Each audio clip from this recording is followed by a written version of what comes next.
Les 48 lois du pouvoir est un livre qui présente des stratégies pour obtenir et conserver le pouvoir.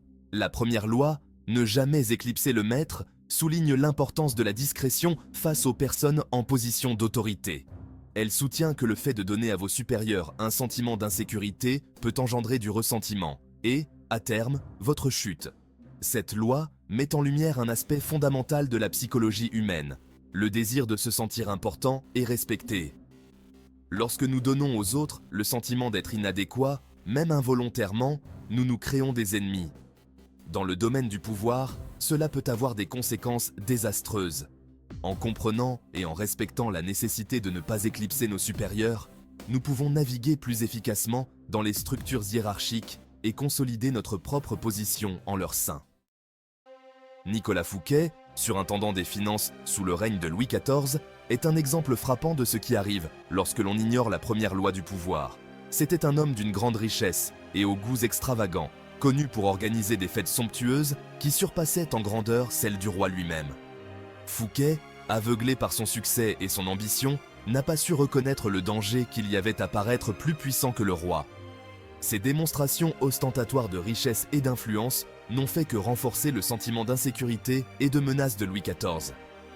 Le roi, se sentant contesté dans son autorité, accusa Fouquet de détournement de fonds et le fit emprisonner à vie. L'histoire de Fouquet illustre ce point crucial. Le vrai pouvoir ne réside pas seulement dans sa possession, mais aussi dans la capacité à l'exercer avec subtilité, sans susciter l'envie ou la peur chez ceux qui sont au-dessus de vous. Contrairement à Fouquet, le célèbre scientifique Galilée offre un exemple de la manière dont on peut naviguer efficacement dans les dynamiques du pouvoir. Galilée a fait des découvertes révolutionnaires qui remettaient en question les conceptions dominantes de l'Église catholique. Cependant, il a compris l'importance de présenter ses conclusions d'une manière qui ne sapait pas directement l'autorité de l'Église. Il a soigneusement présenté son travail comme un moyen de glorifier la création de Dieu, soulignant que ses découvertes ne faisaient que prouver davantage la magnificence de l'univers que Dieu avait créé. En reconnaissant le pouvoir de l'Église et en présentant ses idées de manière non conflictuelle, Galilée a pu éviter le sort réservé à d'autres penseurs qui avaient osé défier le dogme religieux. Son histoire souligne l'importance d'un positionnement stratégique et la nécessité de présenter des idées révolutionnaires dans un cadre acceptable pour ceux qui détiennent le pouvoir.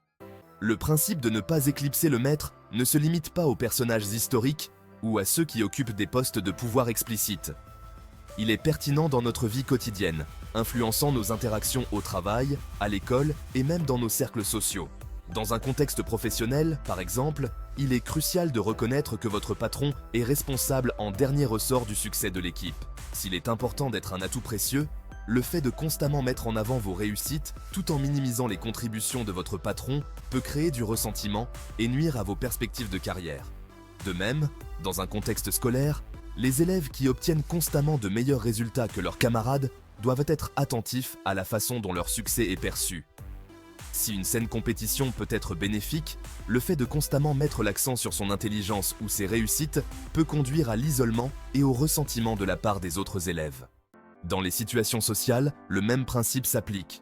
Se vanter constamment de ses réalisations, de ses biens ou de ses compétences peut aliéner ses amis et ses connaissances. Les gens sont attirés par ceux qui leur donnent une bonne image d'eux-mêmes et non par ceux qui les font se sentir inférieurs. Se concentrer sur l'établissement de liens authentiques, célébrer les succès des autres et offrir son soutien en cas de besoin sont des moyens bien plus efficaces de cultiver des relations solides que d'essayer constamment de prouver sa supériorité. La vraie confiance vient de l'intérieur et n'a pas besoin d'être validée par une autopromotion constante.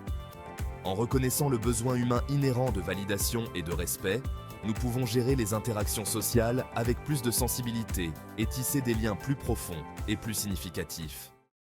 La leçon à tirer de « ne jamais éclipser le maître » consiste finalement à comprendre l'importance de l'humilité et de la présentation de soi stratégique. Il ne s'agit pas de minimiser ses propres réalisations ou de vivre dans la peur de ceux qui sont en position d'autorité. Il s'agit plutôt de reconnaître que le véritable pouvoir réside dans le fait de savoir quand briller et quand laisser les autres occuper le devant de la scène. Il s'agit d'instaurer la confiance et le respect en reconnaissant les contributions des autres et en comprenant que le succès est souvent le fruit d'un effort collectif.